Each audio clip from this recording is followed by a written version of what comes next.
खुद से जीतने वालों को मेरा सलाम और प्रणाम।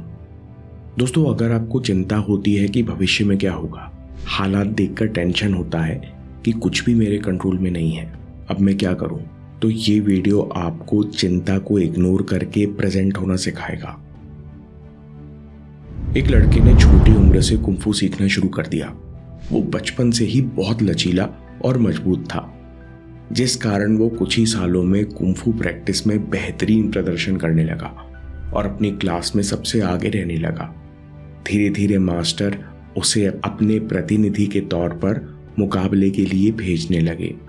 कुछ ही सालों में उसे ऊंचे दुर्गम पहाड़ों में स्थित दूसरी मॉनेस्ट्री भेज दिया गया। जवान मॉन्क नई मॉनेस्ट्री आया। कुछ ही दिनों में उसे समझ आ गया कि यहाँ दूसरे मॉन्क्स कुंफू प्रैक्टिस में बहुत कुशल हैं, इनकी टेक्निक बहुत एडवांस्ड है। अब जवान मॉन्क खूब प्रैक्टिस करने लगा, लेकिन एक अजीब बात हुई। वो जितनी कोशिश करता उतना वो क्लास में पीछे होने लगा। नई चीजें सीखने में दिक्कत होने लगी। उसके साथ ऐसा पहली बार हो रहा था। अब वो चिंतित रहता, उसे मेहनत में संतुष्टि नहीं मिलती। तैयारी के बाद भी मन में डर रहता, पता नहीं अब आगे क्या होगा, क्या मैं सबसे पीछे रह जाऊंगा। धीरे धीरे कुछ और दिन निकले तो जवान मॉन्क ने मास्टर से शिकायत करना शुरू कर दिया। कभी मास्टर से कहता कि इस स्कूल की टेक्निक्स अच्छी नहीं है, मेरा मन नहीं लगता, मुझे वापस भेज दीजिए। एक दिन मॉन्क ने बोला, मास्टर, मैंने बहुत कोशिश कर ली, मैं जितना करता हूं उतना पीछे होता जा रहा हूं। मुझे लगता है कि कुंफू मेरे बस का नहीं है, इसलिए मैं ये मॉनेस्ट्री छोड़कर जाना चाहता हूं। मास्टर ने जवान मॉन्क की चिंतित मनोदशा देखी, पर कोई प्रतिक्रिया नहीं दी। थोड़ी देर बाद उन्होंने कहा, मैं एक यात्रा पर जा रहा हूं, तुम भी मेरे साथ चलो। दोनों मोनेस्ट्री से नीचे उतरे। रास्ते में उन्हें एक नदी मिली। यंग मॉन्क और मास्टर दोनों बड़ी नाव में सवार हो गए। थोड़ी देर में मॉन्क ने देखा कि नाव बहुत धीमे धीमे चल रही है। उसके मन में चिंता हुई, ऐसे तो हम बहुत देर में पहुंचेंगे। ये सोचकर वो हड़बड़ा गया और बिना सोचे जवान मॉन्क ने साथ लाया थैला सर पर उठा लिया। मास्टर ने उसे देखा तो आश्चर्य से कहा, ये क्या कर रहे हो? मॉन्क ने कहा, नाव की गति धीमी हो गई है, तो मैंने सोचा कि थोड़ा भार उठा लेता हूं। भार कम होगा तो नाव की स्पीड और तेज हो जाएगी, इसलिए मैंने ये थैला अपने सर उठा लिया है। मास्टर ने मुस्कुराकर कहा, ध्यान से देखो, बोझ सर पर हो या फर्श पर, दोनों का भार नाव पर ही आएगा। यंग मॉन्क को आश्चर्य हुआ, ये मैं क्या कर रहा था। उसने तत्काल थैला नीचे रख दिया और शर्मिंदा होने लगा। मास्टर ने कहा, अफसोस मत करो, ये गलती हम सब करते हैं। ध्यान से देखो, असली वजन नाव नहीं नदी संभाले हुए है, यानी नाव खुद नहीं चल रही, इसे नदी बहा रही है। जवान मॉन्क नाव को एकटक देखते रहा। कुछ ही देर में नाविक ने चप्पू चलाना बंद कर दिया। नाव नदी के बीचों बीच पहुंच गई, जहां बहाव बहुत तेज था। कुछ ही पलों में नाव तेजी से बहने लगी। ब्रह्मांड का फ्लो। मास्टर ने कहा, ध्यान से देखो, इस नाव को न तुम चला रहे हो न नाविक, असलियत में इस नाव को नदी बहा रही है। Infinite intelligence. इसी तरह ब्रह्मांड के फ्लो में अनंत बुद्धिमत्ता है। ऐसी इंटेलिजेंस है जो हमारे मन की समझ और कल्पना से कहीं बड़ी है। ये यूनिवर्स का फ्लो है, जिसके पास हर चिंता का इलाज है, हर सवाल का जवाब है, और यही शक्ति लगातार हमारे जीवन को गाइड कर रही है। तुम्हें इस बुद्धिमत्ता के साथ जीने के लिए ज्यादा सोचने की जरूरत नहीं, बस इस प्रवाह में डूबने की जरूरत है। तभी मॉन्क ने नाव का प्रभाव तेज होते हुए महसूस किया कि सच में बिना प्रयास और बिना बाधा के नाव एक दिशा में बहती जा रही है। मास्टर ने कहा, तुम्हें ब्रह्मांड के फ्लो को ढूंढने या पाने की भी जरूरत नहीं है। ये प्रवाह अभी और यहीं मौजूद है। It is present here and now.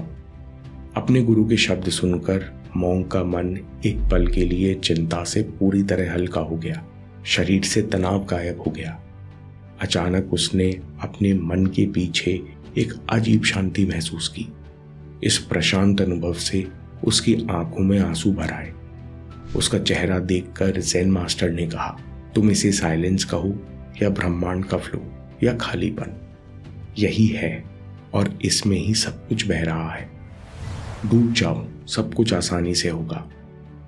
Master ने कहा, जब हम लड़ना छोड़ देते हैं तब अपने आप मन में शांति प्रवेश करने लगती है। जब हम चिपकना छोड़ देते हैं तो प्यार अपने आप गहरा हो जाता है। मास्टर ने कहा, चाहे कुंफू सीखो या नाव चलाओ या कुछ और करो, हमें कुछ भी अच्छे से करने के लिए इसी फ्लो में डूबने की जरूरत है।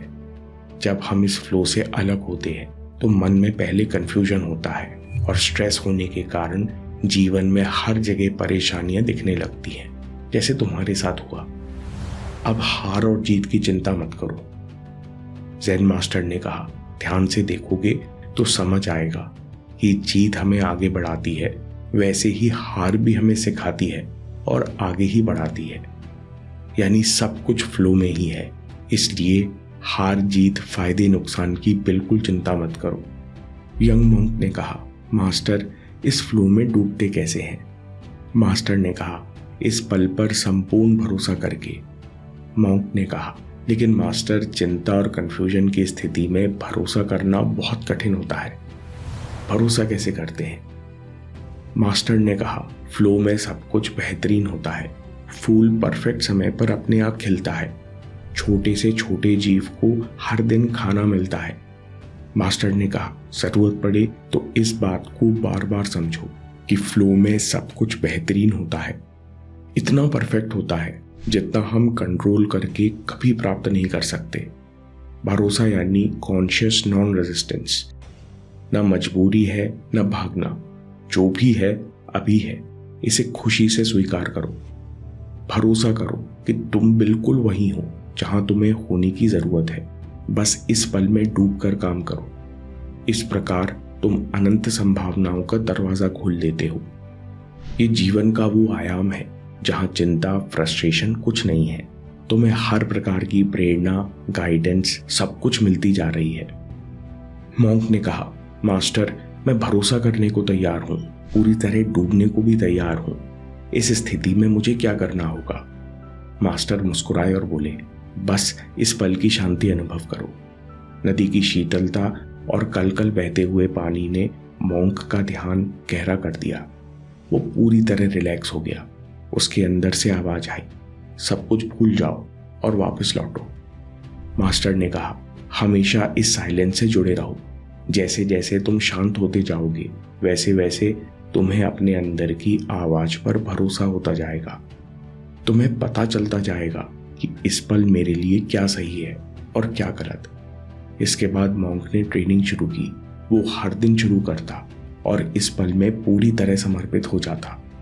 इसके बाद वो भूल जाता कि कब शाम होती है और कब रात। कुछ ही दिनों में पूरी तरह रूपांतरण हो गया। वो कठिन से कठिन प्रैक्टिस भी आसानी से करने लगा। मास्टर ने यह बदलाव देखकर उसे वापस भेज दिया कि अब तुम यहां सब कुछ सीख चुके हो। दोस्तों, जब आप जीवन में ऐसी स्थिति में फंस जाओ जहां भविष्य अनिश्चित लगे, कोशिश करने पर भी स्थिति कंट्रोल में ना आए, तो विश्वास करो कि कुछ बेहतरीन होने वाला है। आप अपनी सीमाएं तोड़ने वाले हो। अपने मन से हार जीत का फर्क निकालो और याद रखो, हार जीत, फायदा नुकसान, ये सब कुछ एक फ्लो का हिस्सा है।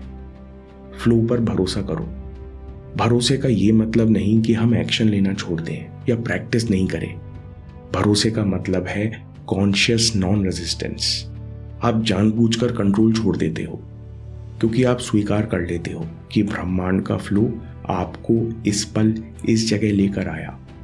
इस समय सब कुछ परफेक्ट है। इस तरह की भावना लेकर आप शांत और फोकस्ड मन से काम करते हो। ये हम प्रैक्टिकल जीवन में कैसे अप्लाई करेंगे? 4 बातें याद रखो। सुबह उठकर या काम शुरू करने से पहले दोहराओ, मैं विश्वास करता हूँ जो मेरे लिए सही है वो मुझे आज ढूंढ लेगा। इस पल की अनंत संभावनाएं मुझे दिशा देंगी। कैसे होगा, कब होगा, ये सारे मन के जाल हैं जिसमें मन आपको उलझा के अपनी कहानी में बांधे रखता है। सावधान रहो। जब मन ऐसा कहे तो इसकी जगह सोचो, मैं सारी चिंता छोड़कर जब पिछली बार प्रेजेंट हुआ था तो क्या बेहतर हुआ था। इससे तुम्हें प्रेजेंट होने में मदद मिलेगी।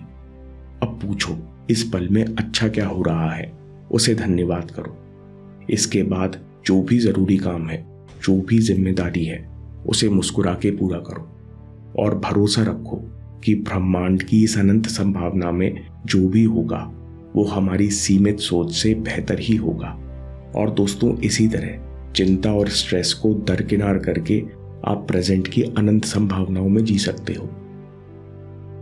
दोस्तों, सामुराई अपने एक्सट्रीम डिसिप्लिन और डेडिकेशन के लिए जाने जाते थे। वो अपने प्रैक्टिस, लाइफस्टाइल और ड्यूटी से डिसिप्लिन का अभ्यास करते थे। सामुराई से सीखिए डिसिप्लिन के 8 नियम जो आप अपने जीवन में अप्लाई कर सकते हैं। वीडियो को अभी देखिए या बात के लिए सेव कर लीजिए। आपके समय से कोई वीडियो, कोई ऐप, कोई न्यूज़ कीमती नहीं है। मैं काम के किस्से लाता रहूंगा। हम जीतेंगे।